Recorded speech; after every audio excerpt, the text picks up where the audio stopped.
Hello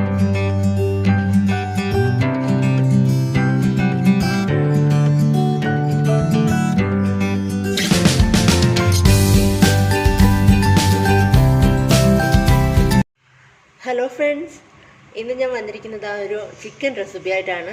ഇന്നും ഞാനല്ല കേട്ടോ കുക്ക് ചെയ്യുന്നത്, ഇന്നും അമ്മയാണ് കുക്ക് ചെയ്യുന്നത്. എന്തായാലും അമ്മ വന്നല്ല, അപ്പോൾ അമ്മയുടെ എനിക്കിഷ്ടപ്പെട്ട കുറേ റെസിപ്പീസ് ഞാൻ നിങ്ങൾക്ക് കൂടി പരിചയപ്പെടുത്താണ്. അപ്പോൾ ഇന്നത്തെ സ്പെഷ്യൽ നാടൻ ചിക്കൻ കറിയാണ്.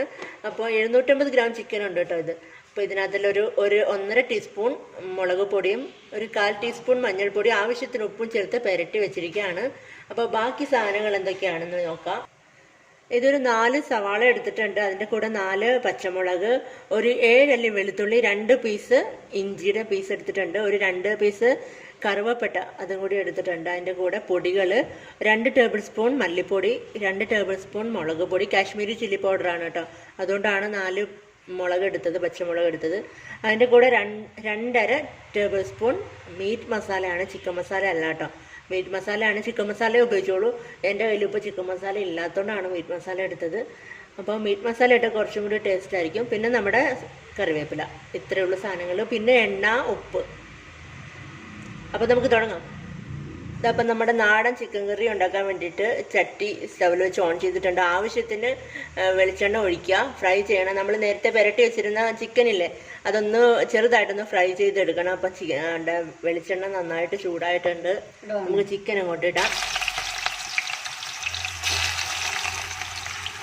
ഒരുപാടങ്ങ് ഫ്രൈ ഒന്നും ആവണ്ട കേട്ടോ, ഒന്ന് ചെറുതായിട്ട് ഫ്രൈ ആയി കിട്ടിയാൽ മതി. ചട്ടിയിലുണ്ടാക്കുന്ന കറിക്കൊക്കെ നല്ല ടേസ്റ്റ് അല്ലേ.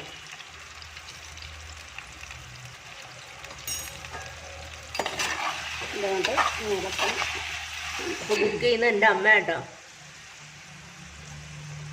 അപ്പോൾ ഇത് എണ്ണയ്ക്കകത്തിൽ കിടന്നൊന്ന് ചെറുതായിട്ടൊന്ന് വഴണ്ടി വരട്ടെ. ഒരുപാട് ഫ്രൈ ആക്കണ്ട, ഒരു ചെറുതായിട്ടൊന്ന് ഫ്രൈ ആയി വരട്ടെ. നമ്മുടെ ചിക്കൻ കുറച്ച് ഫ്രൈ ആയിട്ടുണ്ട് കേട്ടോ, ഷാലോ ഫ്രൈ ആയിട്ടുണ്ട്. അപ്പോൾ ഇനി നമുക്കത് കോരി മാറ്റി വെക്കാം.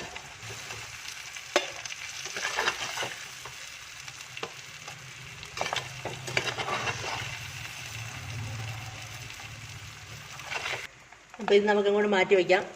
അപ്പോൾ ഇനി നമുക്ക് ഈ എണ്ണയിൽ തന്നെ ഇടാൻ പോകുന്ന എന്തോമേ, ഇഞ്ചിയും വെളുത്തുള്ളിയും കറുവപ്പട്ടയും കൂടി ചതച്ചതാണ്. അപ്പോൾ അതങ്ങോട്ട് ചേർത്ത് കൊടുക്കാം, എന്നിട്ടൊന്ന് വഴറ്റി കൊടുക്കുക. അതിൻ്റെ കൂടെ 4 പച്ചമുളക് നമ്മൾ എടുത്തിട്ടുണ്ടായിരുന്നു, അതും കൂടി ചേർത്ത് കൊടുക്കുക. നമ്മൾ കറിവേപ്പില അങ്ങോട്ട് ഇട്ട് കൊടുത്തിട്ടുണ്ട്. അതിൻ്റെ കൂടെ നമ്മൾ എടുത്ത് വെച്ചിരിക്കുന്ന സവാള ചെറുതായിട്ട് അരിഞ്ഞെന്നേ ഉള്ളൂ കേട്ടോ, അത് പെട്ടെന്ന് വഴലാൻ വേണ്ടിയിട്ട് ചെറുതായിട്ട് അരിഞ്ഞെന്നേ ഉള്ളൂ. നിങ്ങൾ എങ്ങനെ വേണമെങ്കിലും അരിഞ്ഞോളൂ.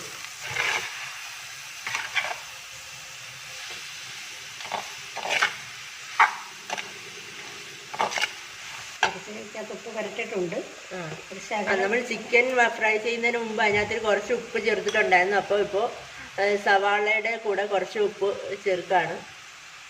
അമ്മയ്ക്കെല്ലാം കൈക്കണക്ക് കേട്ടോ, അപ്പം ഞാനാണ് ഇവിടെ അളന്ന് വെച്ചിരിക്കുന്നത്. അപ്പം ഇനി നന്നായിട്ട് അങ്ങ് വഴറ്റി കൊടുക്കുക.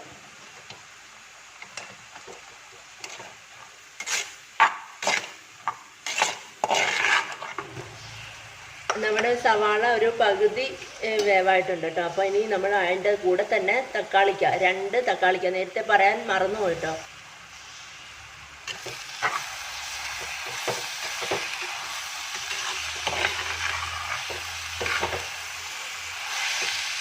ഇനി ഇത് രണ്ടും ഇരുന്ന് നന്നായിട്ടൊന്ന് വാടി വരട്ടെ. അതിനുശേഷം നമുക്ക് പൊട്ടിയിടാം.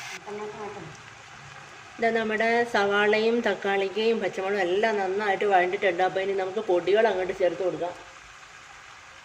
നമ്മൾ എടുത്തു വെച്ചിരിക്കുന്ന മുളക് പൊടിയും മല്ലിപ്പൊടിയും മീറ്റ് മസാലയും കൂടി അങ്ങ് ചേർത്ത് കൊടുക്കുകയാണ്. അപ്പോൾ ഈ പൊടികളുടെയൊക്കെ പച്ചമണം മാറുന്നത് വരെ നന്നായിട്ട് അങ്ങ് വഴറ്റി കൊടുക്കണം കേട്ടോ. എണ്ണ ആവശ്യത്തിന് ഉപയോഗിച്ചോളൂ, കുഴപ്പമൊന്നുമില്ല. നമ്മുടെ നാടൻ ചിക്കൻ കറിക്ക് കുറച്ച് എണ്ണയൊക്കെ ആവും. അപ്പോൾ നമ്മുടെ പൊടികളൊക്കെ നന്നായിട്ട് വഴണ്ടിട്ടുണ്ട്. ഇനി നമ്മൾ ഫ്രൈ ചെയ്ത് വെച്ചിരിക്കുന്ന ചിക്കൻ അങ്ങോട്ട് ചേർത്ത് കൊടുക്കാൻ പോവാണ്.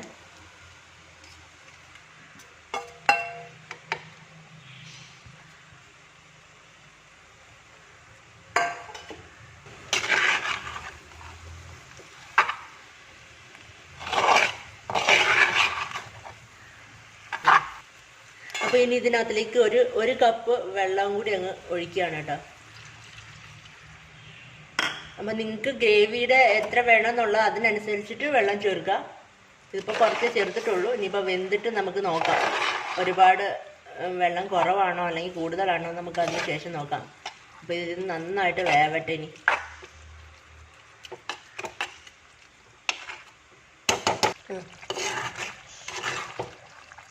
നമ്മുടെ ചിക്കൻ കറി, നാടൻ ചിക്കൻ കറി ഇവിടെ റെഡി ആയിട്ടുണ്ട്. നല്ല കുറുകി ഇരിപ്പുണ്ട്. അപ്പോൾ ഇടയ്ക്ക് ഒന്ന് തുറന്ന് നോക്കിയിട്ട് ശകലം വെള്ളം കൂടി ഒഴിച്ചിട്ടുണ്ടായിരുന്നു കേട്ടോ. അപ്പോൾ നിങ്ങൾ ആവശ്യത്തിന് നോക്കി ഒഴിക്കുക. അതുപോലെ ഉപ്പും എരിവും നിങ്ങളുടെ ഇഷ്ടത്തിനനുസരിച്ച് ചേർക്കുക. അപ്പോൾ നിങ്ങൾക്ക് എല്ലാവർക്കും ഈ വീഡിയോ ഇഷ്ടമായി കാണുമെന്ന് വിചാരിക്കുന്നു. ഇഷ്ടമായിട്ടുണ്ടെങ്കിൽ ലൈക്ക് ചെയ്യാനും കമൻറ്റ് ചെയ്യാനും ഷെയർ ചെയ്യാനും മറന്നു പോകരുത്. ആദ്യമായിട്ട് എൻ്റെ ചാനൽ കാണുന്ന ആരെങ്കിലും ഉണ്ടെങ്കിൽ സബ്സ്ക്രൈബ് ചെയ്യാൻ മറക്കരുത്. അതിൻ്റെ തൊട്ടടുത്തൊരു കുഞ്ഞ് ബെല്ലൈക്കൺ ഉണ്ട്, അതും കൂടി ഒന്ന് എനേബിൾ ചെയ്ത് വയ്ക്കുക. അപ്പോൾ ഇനി അടുത്ത നല്ലൊരു റെസിപ്പി ആയിട്ടോ നല്ലൊരു വ്ളോഗായിട്ടോ വീണ്ടും കാണാം. Bye, thank U.